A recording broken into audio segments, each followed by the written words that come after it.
Hello, this is your English Level 2 Functional Skills Legacy Reading, Lesson 2, where I'm going to focus on questions 2, 8, and 10.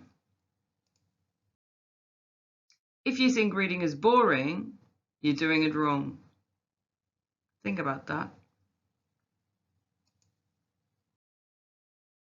So, for your English paper, your reading paper, you really have to know how to skim and scan because there's not enough time to read through the questions, to read through the text, word for word. Yeah, you need to know these techniques, and if you don't know them, you should work on them because otherwise you will just spend half an hour reading the texts and you won't have enough time to answer the questions. So skimming is gaining the main gist of a piece, the main idea, by looking at the pictures, the headlines, and the subheadings. You could also say the presentational features. You can also then concentrate on the first and the last paragraph, because by reading the first paragraph and the last paragraph, you should really know what the piece is about. And then you can look at the first line of each paragraph as well, just in addition. Scanning, on the other hand, is looking for specific information, so keywords in a piece of text rather than reading the text in full. So you look for the keywords in the question paper, in the question paper, and then you look for the same keywords in the text that you have to read. Questions 8 and 10 are both about comparing and contrasting two texts. Okay, they're slightly different, but they still do the same. They're asking you to do the same thing. So when you've got two texts, you may want to draw that on a piece of paper next to you when you're sitting your exam, or if you are still working at getting these techniques. So you have one text, some notes, another text, some notes, and what do they have in common in the middle? So remember that in question 10, they can ask you similarities or differences. So make sure you don't miss that and answer the wrong way. So both of these texts will ask you to summarize ideas from both texts and state which text you're referring to, and then also to use quotations from the text where you can use quotation marks, but you can also use ellipses. And then another technique for comparing two texts. You need to think about the ways they are the same and the ways they are different. So it says here, step 1, start by reading the first text through carefully. But by the time you get to question 8 and question 10, you will already know one of the texts really well from having answered other questions about it.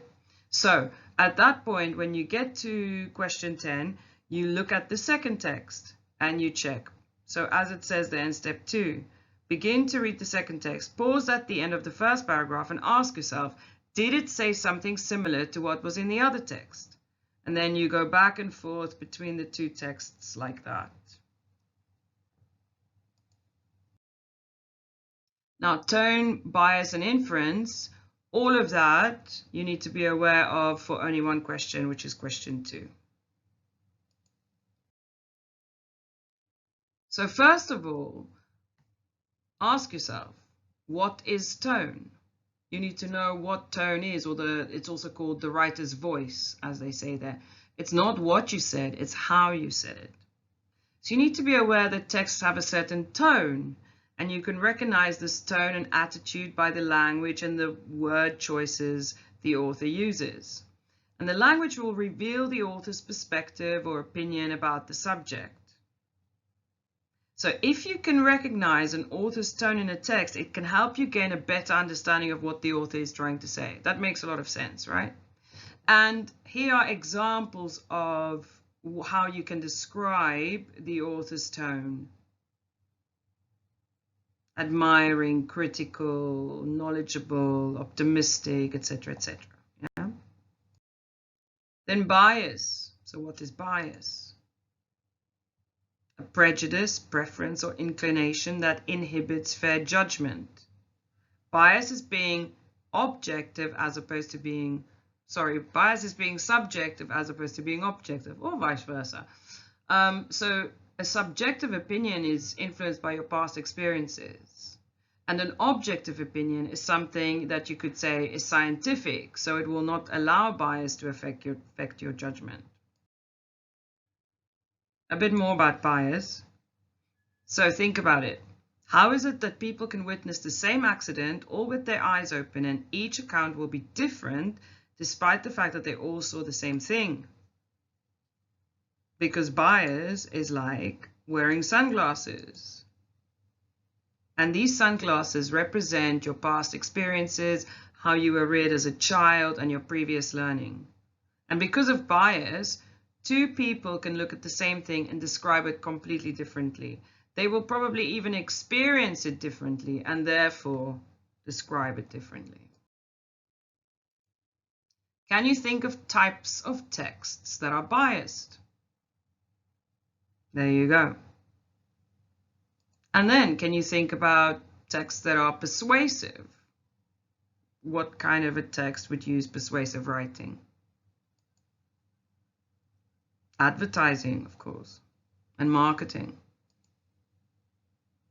So we can recognize bias in writing by the following. So these are some clues that you can use to identify bias. Emotional responses, opinions stated as facts, missing information, exaggerations, one-sided views, positive, negative word choices, stereotypical comments, and no consideration for the other side. Then inference. So you can only infer something once bias, opinion, and fact have all been recognized. Okay? So your conclusion will take into account the various elements of the text, and that is inference. So you will be able to infer something. So they will ask you, what can you infer from this photograph, or from this sentence, or from this paragraph?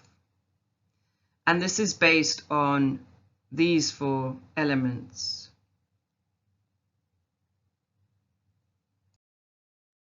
Then we're looking at implicit meaning, which is meaning that is suggested but not directly stated.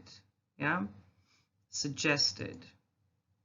It's something that needs to be inferred by you as the reader, as I said on the previous slide.